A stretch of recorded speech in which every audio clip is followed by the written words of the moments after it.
중국 경제와 산업 이야기, 또 중국 관심 기업까지 알아보는 시간입니다. 차이나TV, 오늘은 미중산업경제연구소 조용찬 소장님과 함께합니다. 어서 오십시오. 예, 안녕하십니까. 흥미로운 이슈부터 얘기를 해주십시오. 중국이 인구조사 통계를 발표를 했는데 이게 우리는 5년 만에 인구 컨센서스 하는 걸로 알고 있는데 중국은 이제 10년 만에 실시를 했군요. 이번 인구조사 특징 좀 알려주십시오. 네, 중국은 2020년 말 기준으로 해서 텐센트가 그 여러 가지 핸드폰을 지원하면서 실제 가구마다 여러 가지 조사를 해왔는데요. 중국의 인구는 14억 1천만 명 정도가 된다고 합니다. 1년 사이에 1,200만 명이 늘었고요. 가장 큰 특징은 60세 이상의 고령자들 같은 경우에는 2억 6천만 명으로 전체 인구의 19%를 차지한다고 합니다. 10년 전과 비교해 봤을 때 5.4%포인트 정도 늘었고요.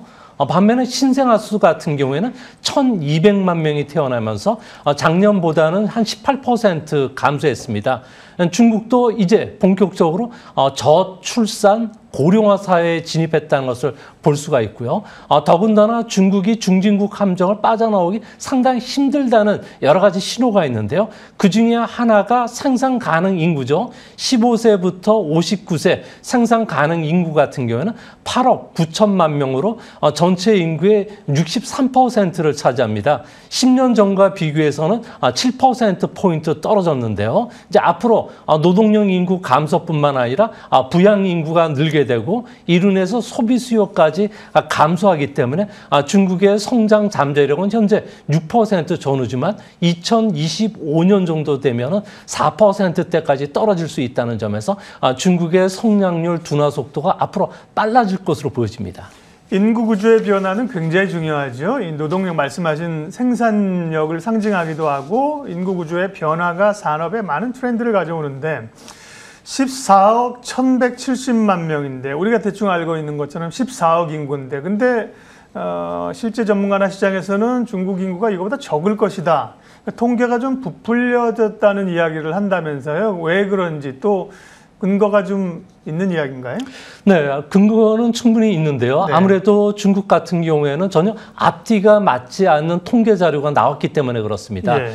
중국은 매년 1,200만 명의 어린아이가 태어나고요. 또 900만 명이 사망하기 때문에 자연 인구 증가율은 300만 명에 불과합니다. 그런데 작년에 1,200만 명이라고 하는 인구가 갑자기 튀어났다는 거죠. 이런 통계상에서 입증할 만한 자료가 있으면 되는데 전혀 입증을 지금 못하고 있다는 겁니다. 또 많은 인구 학자들 같은 경우에는 출생아는 부풀려져 있고 사망자는 축소됐다고 보고 있는데요. 실제 중국의 신생아 같은 경우는 800에서 900만 명 정도에 불과하고요. 사망자는 1천만 명이 넘는 것으로 지금 추정하고 있습니다. 이런 분식 통계가 지난 30년간 계속되어 왔는데요. 이 때문에 중국의 공식적인 인구 14억 명이 실제 인구는 12억 5천에서 6천만 명 정도에 불과하다고 보고 있습니다. 아무래도 지방정부 같은 경우는 통계 조작을 상당히 많이 해왔는데요. 늘 실적을 보여줘야 되기 때문에 이런 통계 조작을 아무렇지 않게 행했고요. 또한 통계 마사지도 상당히 자주 일어났기 때문에 그렇습니다. 특히 중국 같은 경우에는 출생률이 상당히 떨어지고 있다는 걸 볼 수가 있는데요. 아무래도 90년대 이후에 태어났던 젊은이들 같은 경우에는 여성들을 중심으로 해서 자유나 경력을 상당히 중시하고 있기 때문에 그렇습니다. 또 한 가지는 대도시에서는 생활비가 우리나라 수준까지 올라왔는데요. 중국에서 돈 먹는 3대 기기라고 있습니다. 교육비, 의료비, 집값 부담이 상당히 큰데요. 2005년만 하더라도 한 명의 자녀를 성인까지 키우는 데 들어가는 돈이 8,600만 원 정도가 됐습니다. 하지만 작년 기준으로 해서 양육비가 무려 3억 4,800만 원 정도로 4배가 급등했고요. 또한 중국에서는 성비가 불균형합니다. 이 때문에 남자들이 결혼하기 위해서는 여성들에게 3가지 키를 줘야 된다고 하는데요. 자동차뿐만 아니라 보석함, 여기에 집도 장만해줘야 되는데 이런 경제적 부담이 상당히 커지고 있기 때문에 중국에서는 결혼 하는 율이 7년 연속 감소했고요. 이 때문에 신생아도 6년 연속 감소하는 경향이 뚜렷해지고 있다고 합니다. 중국 인구가 뭐가 그렇게 중요하냐 그렇게 생각하실 수 있지만 투자자들에게는 굉장히 중요한 얘기입니다.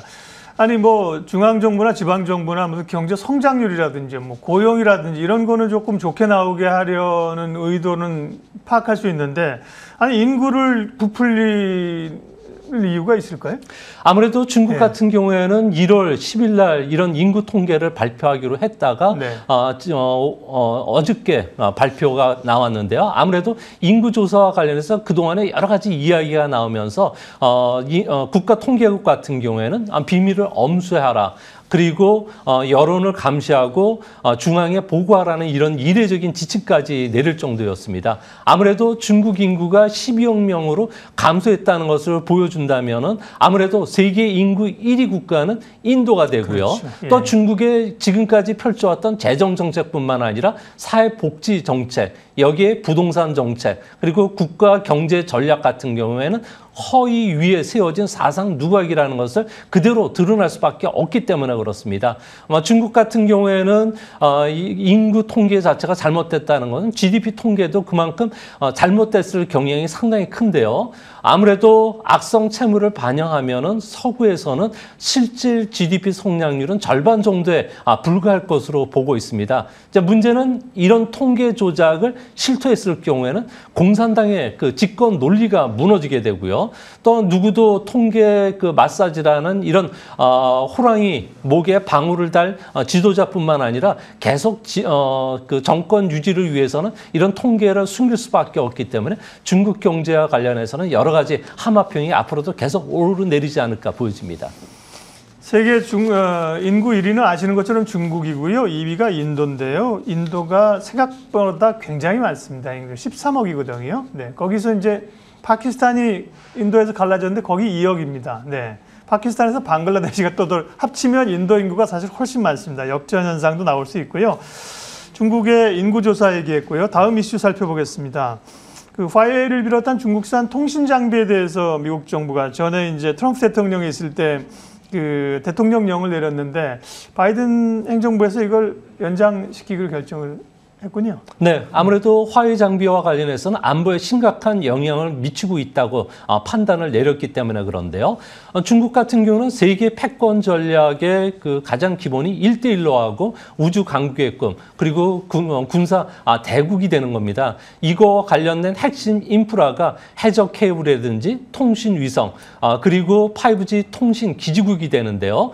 중국 같은 경우는 화웨이를 중심으로 해서 태평양뿐만 아니라 인도양까지 급속하게 진출하면서 무역뿐만 아니라 인프라 투자, 또 외교 분야까지도 계속 미국의 패권을 도전하는 이런 모습을 보여주고 있다는 겁니다. 그중에서도 화웨이가 추진하고 있는 해저 케이블 같은 경우는 세계 통신과 관련해서 99%를 담당하고 있기 때문에 앞으로 육상, 우주, 해저 케이블과 관련해서 계속 규제를 하고요. 이거 통신 시설과 관련된 부분의 가장 핵심이라고 할 수 있는 반도체, 이 부분과 관련해서도 중국에 대한 반도체 생산을 막기 위해서 반도체 그 장비들에 대한 수출도 앞으로 추가적으로 계속 이어갈 것으로 보여집니다. 네, 중국 산업 얘기로 이어가겠습니다.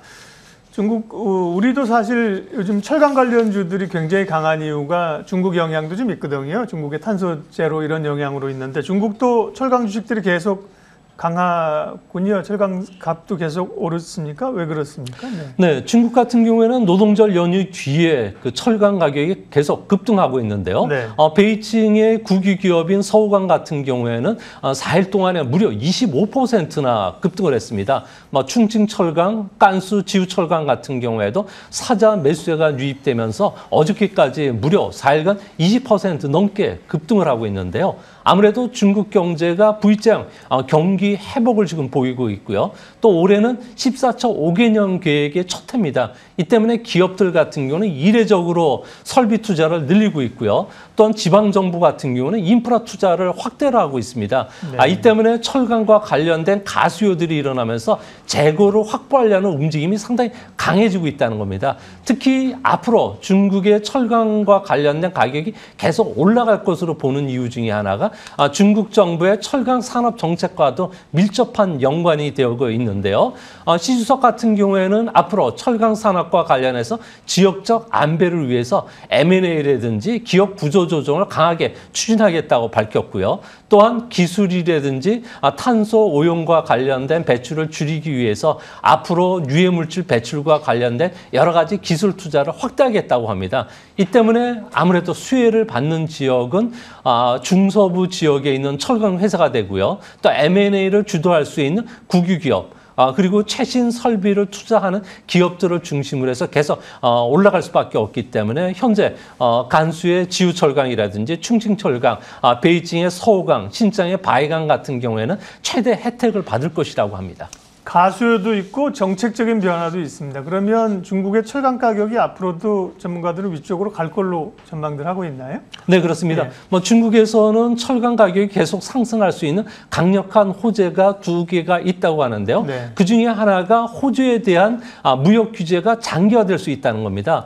중국 같은 경우에는 호주가 미국이 주도하는 군사 동맹이죠. 쿼드, 또 인도 태평양 전략, D10 구상에 적극 참여를 하게 되는데요. 이 때문에 사드 보복처럼 호주에 대해서도 징벌적 제재를 가하라는 여론들이 상당히 강하게 일어나고 있다고 합니다. 현재 중국은 호주산 와인을 비롯해서 7개 수출 품목에 규제를 하고 있는데요. 앞으로 철광석이라든지 비철 금속에 대해서도 규제를 가할 가능성이 크기 때문에 아무래도 중국 안에서는 철강 가격 상승에 대비한 사재기가 있는 거고요. 또 한 가지 호재는 시진핑 국가주석의 탄소 중립 정책입니다. 이 때문에 2월 달이죠. 내년 2월 달이 되는데요. 베이징 동계 올림픽을 앞두고서 노후 생산 시설 퇴출이 상당히 빨라지고 있고요. 철강 구조 조정뿐만 아니라 CO2 배출 억제 정책을 쓰고 있다고 합니다. 이 때문에 중국에서는 철강 가격이 지금 급등을 하고 있는데요. 중국의 철강 가격뿐만 아니라 세계 구리 가격은 주식시장의 카나리아, 탄광의 카나리아라고 하는데요. 구리 가격은 벌써 중국의 이런 수요 때문에 톤당 1만 달러 사상 최고치까지 올라갔고요. 또한 백금이라든지 은 같은 경우에는 태양광 패널 수요들의 올라감으로 인해서 계속 상승 추세를 타고 있습니다. 여기에 첨단 IT 제품, 또 전자 제품에 들어가는 니켈, 그리고 바이오 에탄올과 관련된 수요 때문에 옥수수 가격까지 급등하고 있기 때문에 이런 흐름은 당분간 지속되지 않을까 보여집니다. 네. 조금 전에도 이제 환경 관련된 얘기를 좀 해주셨는데요. 지난 4월에 기후변화 정상회의가 있지 않았습니까? 그러면서 이제 미국을 중심으로 각국이 앞으로의 환경 정책의 목표를 제시했는데 중국은 2030년까지는 이제 이산화탄소 배출량이 늘고 2060년 멀긴 합니다만 2060년까지 이산화탄소 배출량 제로화를 선언했군요. 실현 가능성 어느 정도 될까요? 네, 실현 가능성 그렇게 높지 않다고 보여집니다. 네. 아무래도 국가별 온실가스 배출량을 보면 중국 같은 경우는 101만 톤 정도가 되는데요. 이는 미국의 2배, 우리나라의 17배 정도 수준이 된다고 합니다. 중국 같은 경우는 2026년부터 점진적으로 탄소 배출을 줄여나갈 계획으로 있는데요. 이를 위해서는 현재 풍력발전 설비 용량만 보더라도 2019년 기준으로 해서 2억 1천만 킬로와트 정도 됩니다. 미국의 2배가 되고요. 태양광과 관련해서는 2억 킬로와트로 미국의 3배 정도 되는데 작년에 1억 킬로와트 정도로 더 늘렸습니다. 하지만 전체 에너지 생산의 5%에 불과하고요. 여전히 석탄이나 석유 같은 경우는 80% 정도로 차지한다고 합니다. 이 때문에 중국이 축전 설비라든지 값비싼 전기를 구입하는 고정 가격을 계속 유지시켜줘야 되는데 이거를 위한 그 지방 정부의 재원이 크게 부족하다는 점에서 앞으로 세계가 고민하는 거고요. 그래서 중국이 다른 측면에서 CO2 배출 감소를 위한 투자들을 늘려나가지 않을까 보여집니다. 예, 차이나 TV 오늘 여기까지 하겠습니다. 중국의 최근의 인구 조사 통계하고요, 산업 동향들 자세하게 설명해 주셨습니다. 미중산업경제연구소 조용찬 소장님 함께했습니다. 고맙습니다.